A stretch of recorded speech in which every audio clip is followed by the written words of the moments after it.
말씀의 제목은요, 선에 갇힌 인간, 선 밖의 예수라는 제목으로 하나님 말씀 증거합니다. 제목이 멋있지요? 네. 제가 지은 건 아니고요, 스캇 솔저 목사님이라는 목사님이 지은 책의 이름입니다. 읽었던 책인데, 선에 갇힌 예수, 선에 갇힌 인간, 선 밖의 예수, 이런 내용인데, 내용은 이런 겁니다. 그리스도인들이 어떤 형식과 틀에 그리고 제도권 안에 갇혀서 신앙생활을 합니다. 그리고 그것에 얽매여 있다 보니까 사람들을 그 잣대로 판단을 하는 거죠. 이분법적으로 나눠서 이야기하는 것을 볼 수가 있습니다. 예를 들어서 이런 겁니다. 정치할 때 보수냐 진보냐, 보수가 맞냐 진보가 맞냐, 이런 거예요. 그리고 또 가난하면 저주고 돈 많이 벌고 잘 살면 축복이냐, 이렇게 판단하는 거죠. 또 아니면 반대로 부자는 다 악한 것이고 가난해야만 잘 사는 것이냐, 뭐 이런 것들 있잖아요. 우리 어느 하나의 딱 틀을 갖춰놓고서 그 안에서 이래야 된다 저래야 된다, 그러니까 선을 딱 꺼놓고 그 안에 있는 거예요. 이해가 되시나요 여러분? 또 이 신앙생활하는 게 공동체 신앙하기 중요한가, 내 개인의 영성이 중요하냐, 뭐 이런 거죠. 우리가 사람들이 이렇게 틀을 딱 갖춰놓고서 우리가 생각을 하고 그 안에서 내가 아니면 반대편에 있는 사람들은 아니라고 난도질하고 또 틀렸다고 이야기하는 겁니다. 근데 예수님 어디에 계시다고요? 선 밖에, 내 밖에 있다는 것을 이야기하고 있습니다. 성경에 보면요, 대표적인 예가 나옵니다. 뭐냐면요, 안식일입니다. 안식일에 예수님께서 손 마른 자를 고치십니다. 바리새인들, 사두개인들, 대제사장들 어떻게 합니까? 딱 자기 틀 선 안에 가둬놓는 거죠. 안식일엔 절대 그러면 안 돼. 근데 예수님은 그걸 뛰어넘으셔가지고 그런 일을 행하셨거든요. 본질입니다, 여러분. 본질. 안식일의 본질을 잘 가르쳐주고 참된 의미를 설명해주는 게 바로 예수님이라는 거죠, 여러분. 그래서 선에 갇힌 인간, 선 밖의 예수, 이렇게 제목을 따왔습니다, 여러분.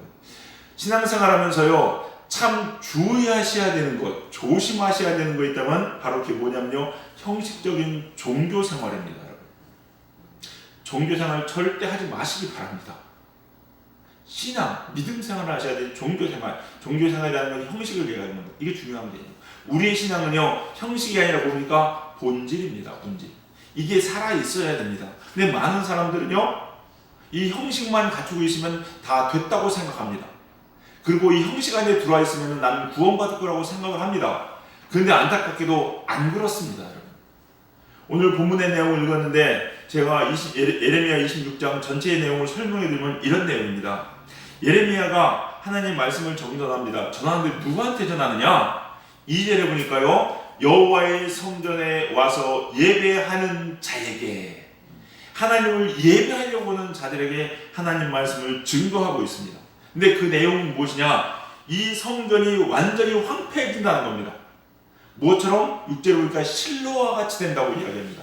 실로는 어딘지 아십니까? 대표적으로 사무엘 선지자일 때 엘리 제사장이 머물던 곳이 실로였습니다. 근데 그 실로를 하나님께서 완전히 다 쓸어버렸습니다. 그래서 이스라엘 백성들한테 실로와 같이 된다는 것은 저주 중에 저주입니다. 그러니까 교회가 완전히 다 풍지박살 나는 거고, 근데 그걸 누가 하신다고요? 하나님이 하신다고요. 이 이야기를 하니까 제사장과 선지자들이 듣습니다. 듣는데 가만히 있습니까? 가만히 안 있죠. 어떻게 합니까? 잡아서 죽이려고 합니다. 근데 실은요, 여러분 성경에 보시면요, 하나님이 성전을 쓸어버리시려고 하는 내용이 참 많이 나옵니다. 그거 아세요? 참 신기하죠? 하나님의 성전을 무너뜨리고 문을 닫는다? 찾아볼까요? 25장 한 장만 앞으로 넘겨보십시오. 25장 한 장 앞으로 넘깁니다. 25장 29절 한번 읽어볼까요? 앞에 뭐 제가 있습니다. 눈으로 따라보세요. 보라, 내가 내 이름으로 일컬음을 받는 성에서부터 재앙을 내리기 시작하였은즉, 하나님이 하나님의 성이라고 일컬어지는, 하나님의 백성이라고 일컬어지는, 하나님을 예배하는 그것부터 하나님께서 누가 치신다고요? 하나님 치신다고요. 여러분. 성경에 이런 말씀이 참 많습니다, 여러분. 어떻게 이럴 수 있냐는 거예요, 여러분. 어떻게 이럴 수 있냐는 거예요. 이 이야기를 듣고서 제사장과 또 선지자들이 예레미야를 잡아 죽이려고 합니다. 죽이려고 끌고 왔어요. 그거 같은 그 얘기를 듣고 왕이 쫓아옵니다. 왕이 쫓아와가지고 니네 정말 이랬어? 이게 맞는 이야기야? 라고 이야기합니다, 여러분. 근데 그때 몇 명의 장로들이 나옵니다.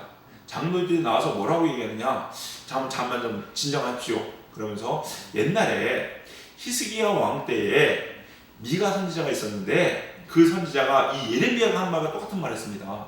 근데 그때 히스기야는 어떻게 했느냐, 하나님 앞에 눈물로 회개하고 참여하면서 돌이켰습니다. 그래서 우리의 그들의 생명이 보존되었지 않습니까? 그러니까 우리 그렇게 하지 말자, 이렇게 이 장로들, 깨는 장로들이죠, 이렇게 이야기를 했어요. 그래서 죽이지 않았습니다. 그러나 예레미야는 역시 계속해서 미운 눈초리를 따가운 시정을 받고 있었겠죠. 그러던 중에 그 우리야라는 선지자가 이 예레미야 말을 따라서 똑같이 예언을 하거든요. 그랬더니 이번에는 왕이 죽이려고 해요. 그래서 어디로, 애굽으로 도망갑니다. 도망갔는데 왕이 특파원을 보내서 잡아가지고 그 자리에 죽여버립니다. 예레미야. 그런 일이 있었어요. 그리고 또 그 뒤에 아히감이라는 사람이 나타나서 이 예레미야를 구출해 줍니다. 그래서 예레미야를 살게 했다. 이런 내용이 오늘 본문의 내용입니다, 여러분. 본문의 내용이에요. 이 말씀을 통해서요, 하나님께서 우리에게 무슨 말씀 하시는 건가? 제목이 왜 선에 갇힌 인간 선 밖에 예수? 그럼 우리가 무슨 선을 밖으로 나와야 되겠냐는 거예요. 핵심 말씀드리면 예배를 말씀드리고자 합니다. 예배. 첫 번째, 하나님은 예배를 찾으십니다. 예배자를 찾으십니다. 예배자. 하나님께 신령과 진정으로 예배하는 예배자를 찾으십니다. 하나님은 왜 하나님의 성전을 헐라고 하셨을까요? 왜 헐으시려고 하실까요? 왜 그렇게 했습니까? 그곳에서 드려진 예배가 진짜 받으실 만한 예배가 아니기 때문에 그렇겠지요, 여러분. 신령과 진정으로 드리는 예배를 하나님께서 폐하시겠습니까? 그렇지 않습니다, 여러분. 성전을 파괴하신다는 건 뭘까요? 형식적인 종교생활에는요, 이내 구원받지 못하는 것을 보여주고 있습니다, 여러분. 그런 거예요. 왜? 거기서 아무리 형식적인 예배 드려봤자 안 받으시고 그렇게 드리는 사람은 구원이 없기 때문에 그럴 바에는 안 드리는 게 낫다는 거예요. 그러니까 그 성전이 필요 없는 거죠, 여러분. 그게 파괴한다는 겁니다, 여러분. 우리는요, 이런 생각을 합니다. 교회만 나오면 다 구원받겠지. 그래서 교회 나와서 예배 드리는 사람한테요, 당신 그렇게 하면 구원 못 받아 라고 얘기하면 버럭버럭 화냅니다. 내가 와서 예배하고 있는데 왜? 그러다가 수요 예배 새벽 기도라도 나와보십시오, 여러분. 그러면 철석같이 믿습니다. 자기는 죽었다 깨나도 이 세상에 마지막 한 사람 구원받을 사람은 다 바로 나야. 이런 믿음을 갖게 되죠, 여러분. 여러분, 하나님의 말씀이요, 좀 찔리고 힘들 수 있습니다, 여러분. 그러나 여러분요, 그게 우리 양약이잖아요. 맞죠? 네. 몸에 좋은 건요, 쓰잖아요, 여러분. 우리 영혼을 깨우고 살리는데 하나님 말씀이 뭐라고 써요? 하나님 말씀은 살아있어서 저의 날쌘것 같아서 영과 혼과 골수와 관절을 다 쪼갠다고 했습니다. 얼마나 아프겠어요, 여러분. 그러나 중요한 것은 그게 우리를 살리는 거잖아요. 네. 우리 사랑하는 성도님들, 하나님의 말씀이 조금 힘들고 어렵더라도요, 그렇게 받으실 때는요, 내가 사는구나, 내 영이 사는구나, 받으실 수 있는 믿음을 가지시길 주님의 말에 축원합니다. 마찬가지입니다. 형식적인 예배로는요, 하나님 구원을 이룰 수 없다는 거예요, 여러분. 없다는 겁니다. 성경 찾아보시겠습니다. 찾겠습니다. 요한복음 4장 23절입니다. 성경 찾겠습니다. 요한복음 4장 23절. 요한복음 4장 23절. 신약성경입니다. 요한복음 4장 23절. 같이 한번 읽겠습니다. 신약성경 148면쯤에 있습니다. 요한복음 4장 23절입니다. 4장 23절, 4장 23절, 네, 천천히 찾으셔도 됩니다. 4장 23절, 4장 23절 찾으셨죠? 같이 한 목소리 읽겠습니다. 시작! 아버지께 참되게 예배하는 자들은 영과 진리로 예배할 때가 오나니 곧 이때라. 아버지께서는 자기에게 이렇게 예배하는 자들을 찾으시느니라. 아멘. 자, 보세요. 예배하는 자들은 영과 진리로 예배할 때가 오나니. 이 말을 다른 말로 한 번만 더 묵상해 보면요, 형식적인 예배를 드릴 수 없을 때가 올 수도 있다는 겁니다. 그리고 진짜 마음을 드리는 자만이 하나님이 받으시는 예배를 드릴 수 있을 때가 온다는 거예요, 여러분. 근데 중요한 것은요, 지금 그런 때가 왔어요, 안 왔어요? 왔어요. 왔잖아요, 지금. 실제로 그때가 왔습니다, 여러분. 경기도에서 어떤 일이 있었습니까? 강제로 예배당 문을 닫게 합니다. 이것을 보는 여러분의 마음은 어떻습니까, 여러분? 이제는요, 정말로 예배당가 드리고 싶어도 예배를 드릴 수가 없습니다. 문이 닫혔으니까. 어떻게 해야 되냐는 거예요, 여러분. 이때 정말로 예배를 내 삶의 가장 우선순위로 두는 사람이라면 어떨까요? 견딜 수 없겠죠, 여러분. 견딜 수 없겠죠. 여러분이 제일 좋아하는 거, 제일 소중하게 여기는 것이 없어졌습니다. 미치겠죠. 답답해서 주눅하지 않겠습니까, 여러분? 잠도 안 오지 않을까요, 여러분? 그러지 않을까요? 맞죠, 여러분? 여러분이 제일 사랑하는 나의 자녀가 지금 병원에서 누워서 낑낑거리고 있어요. 두 다리 뻗고 잠이 오겠습니까, 여러분? 안 오죠, 여러분.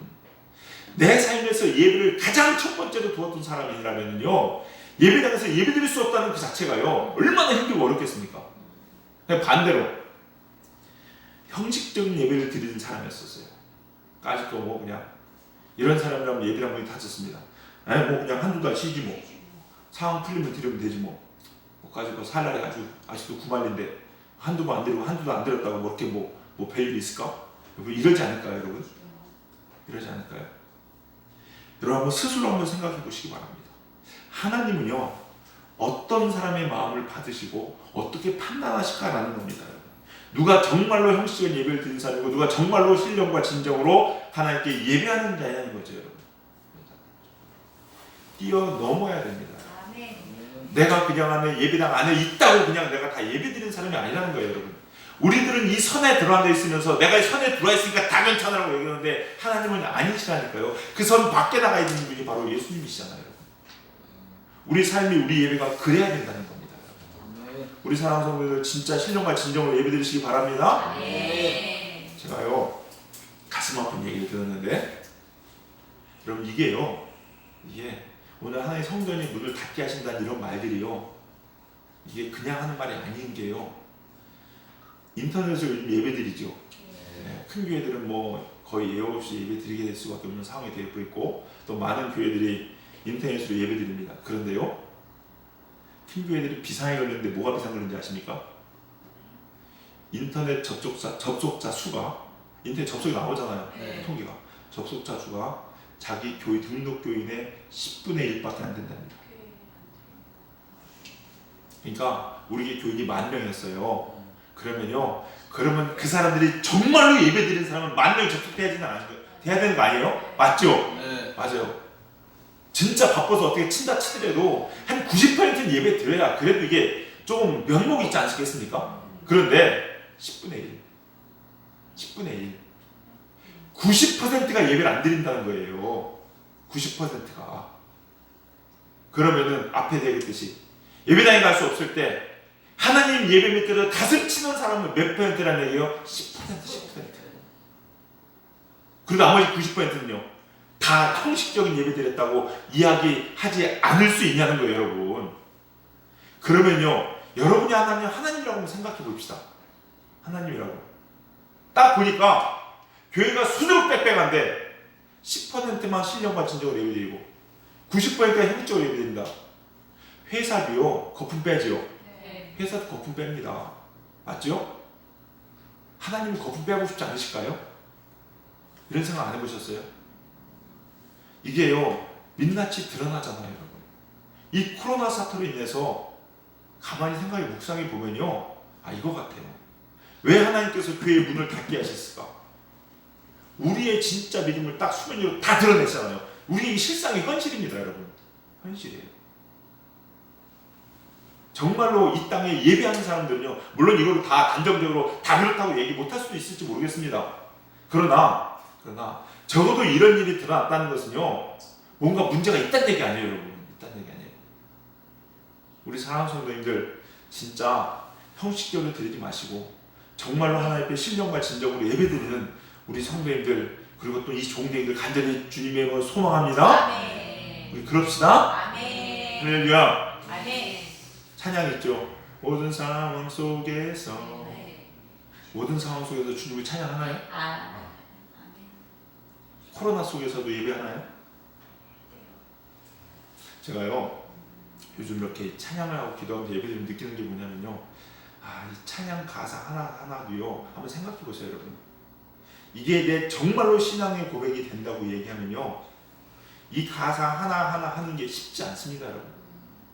그런데 이 가사가 내 마음의 절절한 고백이 아니라 그냥 머리는 딴 생각, 집에 있는 딴 생각, 내일 뭐 할 생각들, 입만 그냥 습관적으로 움직이는 거예요. 오른쪽에서 주님을 찬양할지라. 근데 당장 코로나 오니까 이 찬양 정말로 의식 있는 사람이라고 한번 생각해 봐야 되지 않을까요? 여러분, 우리 사랑하는 성도님들, 다시 한번 부탁드립니다. 신령과 진정으로 주를 예배하는 저와 우리 젊은 교회 성도님들 되기를 간절히 주님을 축원합니다. 두 번째, 예배의 자리로 부르시는 하나님이에요. 예배의 자리로. 여러분, 예수님께서요, 하나님께서 성전문을 닫는 것, 형식적인 예배가 더 이상 필요하지 않다라고 말씀하시는 것, 또 요즘 한국교회 문을 닫으시는 거, 왜 그럴까요? 왜 그럴까요, 여러분?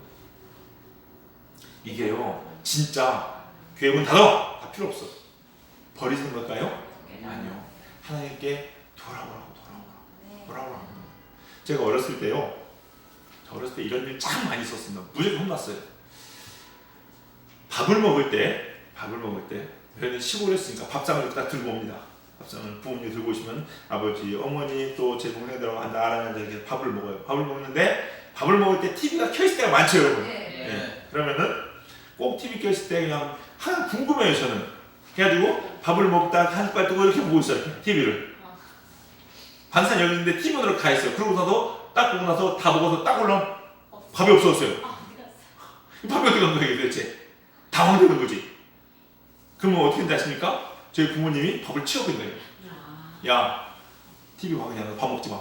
밥 먹을 때 밥 먹어야지. 뭔 TV를 보고 앉았어? 지금 생각하니까 그러면 TV를 끄지죠. 근데 TV는 안 끄시고 TV 본다고 밥 가져가신 거예요. 그러면 여러분 물어볼게요. 제가 딱 놓고 쿨하게 일어나 나가야 돼야 밥 먹지 말고요? 아니죠. 네, 그게 맞아요.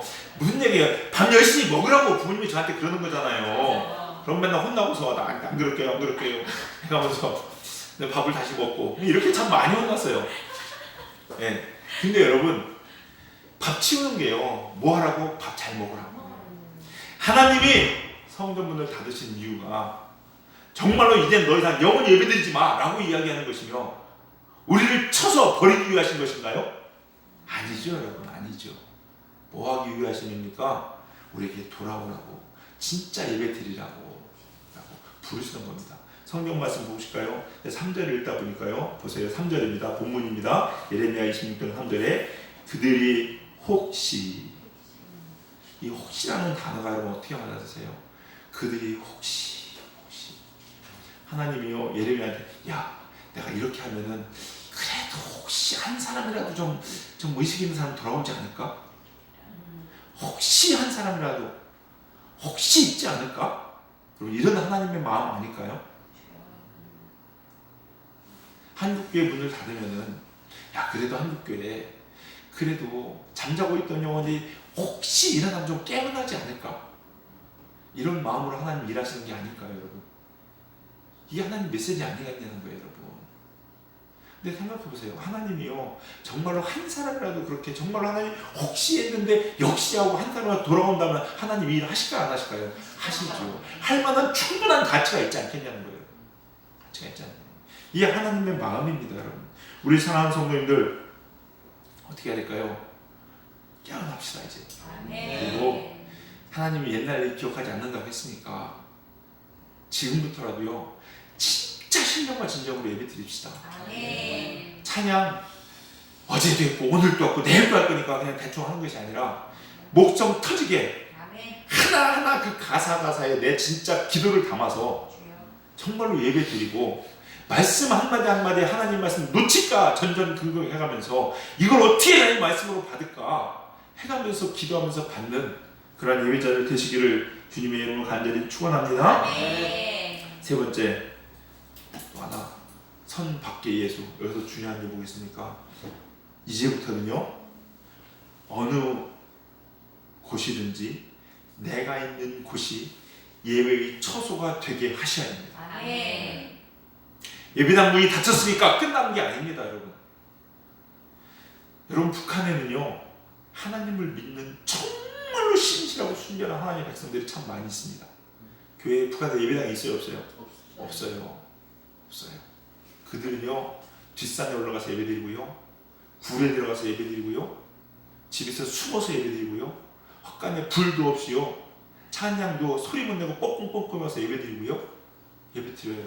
그런데 중요한 것은 그들이 있는 어느 곳이든지 뭐가 됩니까? 예배의 처소가 되잖아요.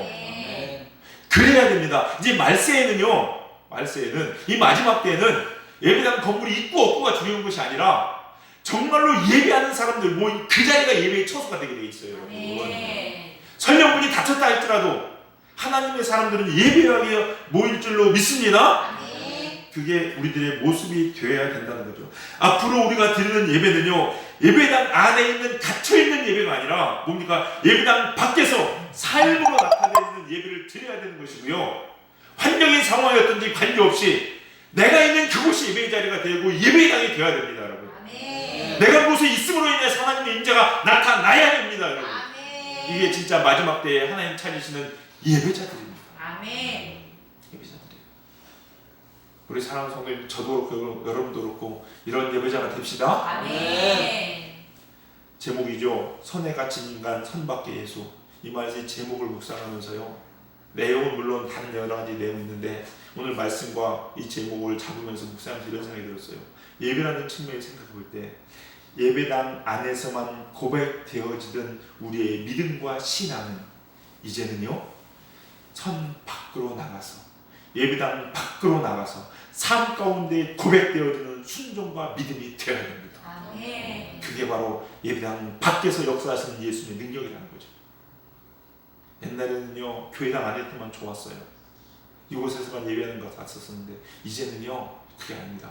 여기 이곳에서 예수님 앞에 여러분이 들었던 그 찬양들, 그리고 그 믿음의 아멘들을 이제는 세상에 나가서 믿지 않는 사람들에게, 세상에 나가서 교회를 핍박하는 그 사람들에게 당당하게 고백할 수 있어야 되고 아멘이라고 이야기할 수 있어야 됩니다, 여러분. 사드락과 메삭과 아벤노와 같이, 다니엘과 같이 그리하지 아니하실지라도 나는 금신사에게 절할 수 없습니다. 이 고백이 들어지는 그 장소가 예배의 장소가 아니겠냐는 거예요, 여러분. 에스더와 같이 나 먹고 살 길, 나는 왕비니까 먹고 살 길 걱정 없어가 아니라 나는 죽으면 죽으리다. 그 믿음으로 세상을 나가서 드리는 자들의 예배가 이제는 마지막 때에 하나님께서 찾으시는 진짜 예배가 되는 줄 전 믿습니다. 우리 사랑하는 성도님들, 이런 예배 드립시다. 앞으로는 어떤 어려움이, 어떤 환난이 있을지 모르지만요, 그러나 하나님, 내 안에 내가 하나님의 성전이라고 얘기했으니까 나의 삶을 통해 하나님께 예배드리겠습니다.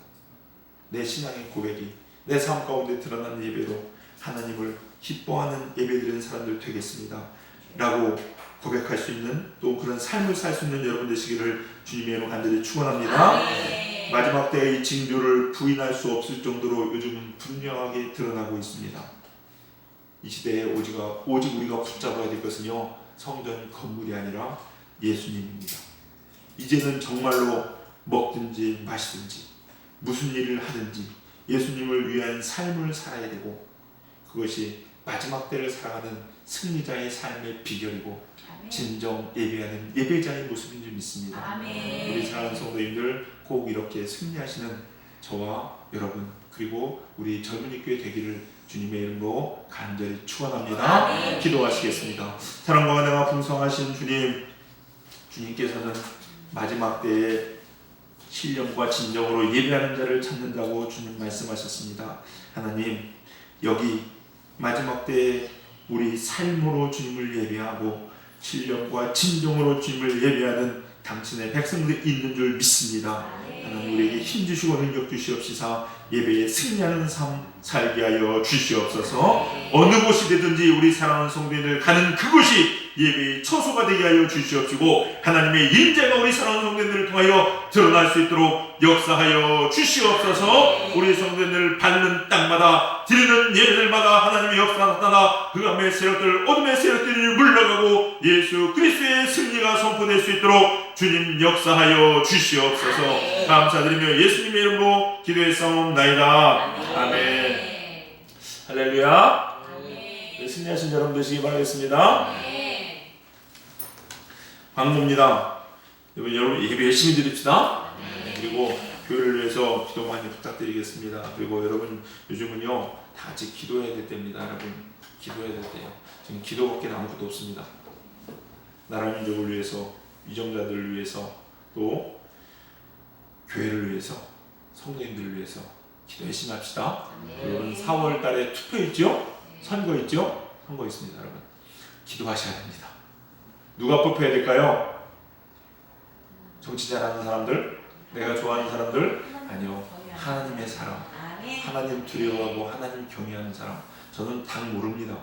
무슨 당인지 잘 모르고요. 사람 모릅니다.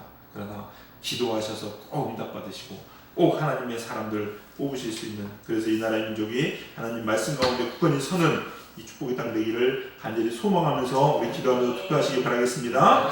다른 말씀 없으시면 찬양하시고 주님 가르쳐 주신 기도로 예배 마치도록 하겠습니다.